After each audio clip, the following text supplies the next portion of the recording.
नमस्कार. आजच्या या अत्यंत वेगवान आणि महत्त्वपूर्ण माहिती सत्रात म्हणजेच आपल्या या सामान्य ज्ञान भांडाराच्या विश्लेषणात सर्वांचं स्वागत आहे. यात कोणतीही अनावश्यक चर्चा किंवा कंटाळवाणा भाग नसेल. फक्त आणि फक्त थेट तथ्य आणि अशा संकल्पना ज्या एकदा ऐकल्या की कायम स्मरणात राहतील. चला तर मग अजिबात वेळ न घालवता थेट सुरुवात करूया. आता या सत्राचं मुख्य उद्दिष्ट काय आहे? तर आगामी बहुपर्यायी चाचणीसाठी म्हणजेच एमसीक्यू टेस्टसाठी आपल्या मेंदूला पूर्णपणे तयार करणं. आपण इथे 4 वेगवेगळ्या श्रेणींमधून अगदी वेचून काढलेली माहिती बघणार आहोत. आणि लक्षात घ्या, या माहिती सत्रानंतर लगेचच एका चाचणीद्वारे आपलं मूल्यांकन होणार आहे. त्यामुळे पुढची काही मिनिटं प्रत्येक गोष्टीवर अगदी बारकाईने लक्ष केंद्रित करणं खूप आवश्यक आहे बरं का. या ज्ञान भांडाराची रचना आपण 4 प्रमुख विभागांमध्ये केली आहे. पहिला, विज्ञान आणि मानवी जीवशास्त्र. दुसरा, पर्यावरण आणि पृथ्वी. तिसरा, नागरिकशास्त्र व कायदा. आणि चौथा, भूराजकारण आणि ऐतिहासिक व्यापार. तर वळूया आपल्या पहिल्या विभागाकडे, विज्ञान आणि मानवी जीवशास्त्र. इथे आपण सुरुवात करूया म्यॉन नावाच्या अतिसूक्ष्म उपअणुकणांपासून. आता हे भौतिकशास्त्रातील म्यॉन म्हणजे अगदी इलेक्ट्रॉनसारखेच असतात, जणू त्यांचे चुलत भाऊच समजा. पण एक मोठा आणि महत्त्वाचा फरक असा आहे की हे म्यॉन इलेक्ट्रॉनपेक्षा तब्बल 200 पटींनी अधिक जड असतात. आता विचार करा, एवढ्या प्रचंड वस्तुमानामुळे काय होत असेल? तर ते अत्यंत अस्थिर बनतात आणि त्यांचा क्षय म्हणजेच ऱ्हास अतिशय वेगाने होतो. आता उपअणुकणांकडून थोडं मानवी शरीराच्या आत खोलवर जाऊया. तिथं मेंदूची एक खरोखरच अद्भुत यंत्रणा पाहायला मिळते. समजा अचानक एखादा मोठा आवाज आला तर आपल्याला लगेच धडधडतं किंवा भीती वाटते ना. असं का होतं? याचं सगळं श्रेय या बदमाच्या आकाराच्या ॲमिग्डालाला जातं. ही एक प्रकारे आपल्या शरीराची नैसर्गिक धोक्याची घंटाच आहे. जसा एखादा संभाव्य धोका जाणवतो तशी ती लगेच हायपोथॅलेमसला सतर्क करते आणि मग आपलं शरीर एका सेकंदात बचावासाठी तणाव प्रतिक्रिया सुरू करतं. आणि ही जैविक संरक्षण यंत्रणा फक्त भीतीपुरती मर्यादित नाही, तर ती अनुवंशिक पातळीवरही अगदी चोख काम करते. उदाहरणच द्यायचं झालं तर मानवी शरीरात HLA-B जनुके असतात. ही जनुके म्हणजे HIV सारख्या प्राणघातक विषाणूविरुद्ध एक अतिशय शक्तिशाली नैसर्गिक ढाल आहे. ही जनुके शरीराच्या अंगभूत रोगप्रतिकारक शक्तीला इतकी सक्षम करतात की संक्रमित पेशी वेळेवर ओळखून आजाराची प्रगती लक्षणीयरित्या मंदावते. हे खरोखरच निसर्गाचे एक आश्चर्य आहे. आता निसर्गाकडून थोडं जैविक विज्ञानातील तंत्रज्ञानाकडे वळूया. बायोफार्मास्युटिकल क्षेत्रात न्यूक्लिओटाइड ॲनालॉग्सचं महत्त्व अगदी अनन्यसाधारण आहे. ही अशी रासायनिकदृष्ट्या सुधारित साधने आहेत जी पीसीआर चाचण्यांमध्ये विषाणूंचा अगदी अचूक शोध घेण्यासाठी वापरली जातात. एवढंच नाही तर शरीरातील काही हानिकारक जनुकांना कार्यान्वित होण्यापासून रोखण्यासाठी, सोप्या भाषेत सांगायचं तर जनुकीय अभिव्यक्ती शांत करण्यासाठी हे एक अत्यंत महत्त्वाचं हत्यार ठरतं. आता पुढे जाऊया आपल्या दुसऱ्या विभागाकडे, पर्यावरण संवर्धन आणि आपली पृथ्वी. वाढत्या प्रदूषणाविरुद्धच्या या जागतिक लढ्यात एक आकडेवारी अत्यंत महत्त्वाची आहे, ती म्हणजे 40%.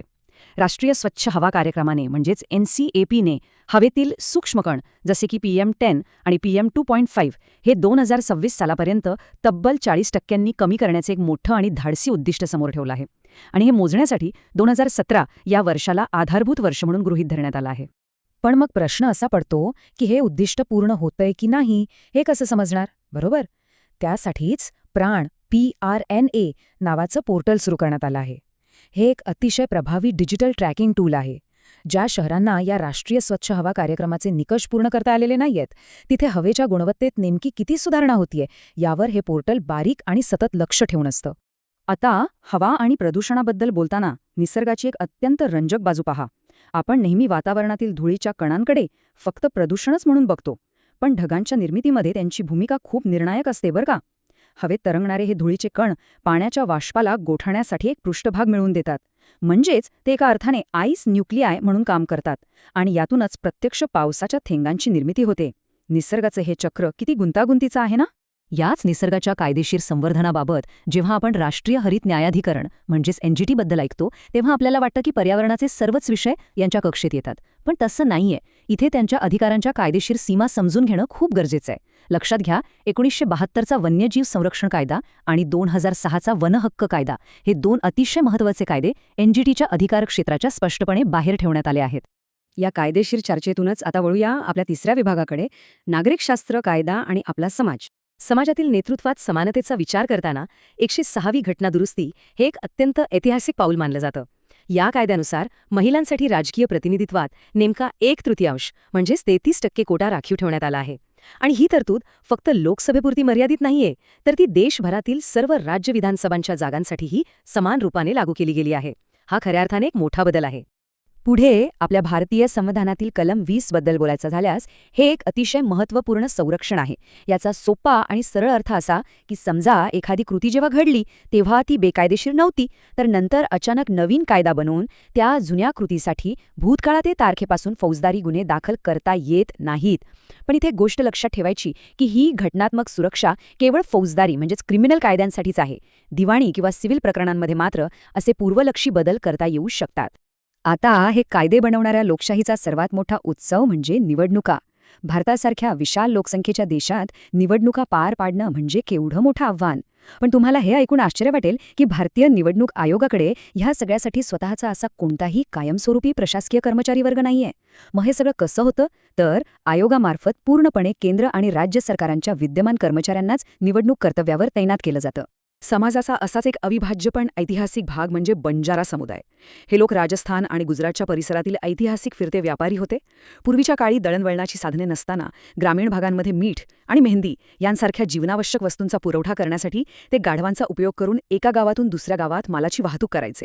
त्या काळातल्या ग्रामीण अर्थव्यवस्थेत त्यांचा वाटा खूप मोठा आणि महत्त्वाचा राहिला आहे. तर या ऐतिहासिक व्यापाराच्या संदर्भातून आपण पोचलो आहोत आपल्या शेवटच्या म्हणजे चौथ्या विभागाकडे, भूराजकारण आणि ऐतिहासिक व्यापार.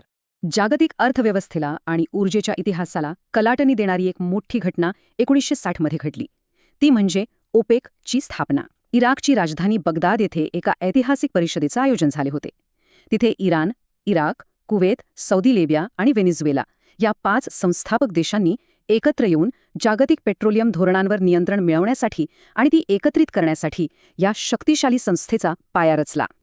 आणि जागतिक तेलाचा व्यापार म्हटला की हॉर्मुझची सामुद्रधुनी हे नाव ओघाने आलंच. जगाच्या नकाशावर हे एक अत्यंत संवेदनशील आणि मोक्याचं ठिकाण आहे. हा अगदी चिंचोळा सागरी मार्ग पर्शियन आखाताला थेट ओमानच्या आखाताशी जोडतो. पश्चिम आशियातून होणाऱ्या जागतिक तेलाच्या निर्यातीचा हा मुख्य मार्ग असल्यामुळे हे एक अत्यंत विवादित भूराजकीय केंद्र बनलं आहे. थोडक्यात सांगायचं तर या मार्गावर ज्याचं नियंत्रण त्याच्या हातात जागतिक ऊर्जा सुरक्षेची सूत्र. याचबरोबर आपल्या सामान्य ज्ञान भांडाराचं हे आजचं विश्लेषण इथेच थांबत आहे. उपअणुकणांच्या अस्थिरतेपासून ते थेट जागतिक राजकारणाच्या गुंतागुंतीपर्यंतच्या या सगळ्या गोष्टी आपल्या दैनंदिन जीवनाला कसा आकार देत आहेत हे खरोखरच विचार करण्यासारखं आहे. आता आपण या सगळ्या माहितीवर नक्की चिंतन करा, कारण आता वेळ आली आहे ती हे ज्ञान तपासण्याची. तुमच्या स्क्रीनवर आता बहुपर्यायी प्रश्नांची चाचणी सुरू होत आहे. या चाचणीसाठी आणि उत्कृष्ट कामगिरीसाठी तुम्हाला खूप खूप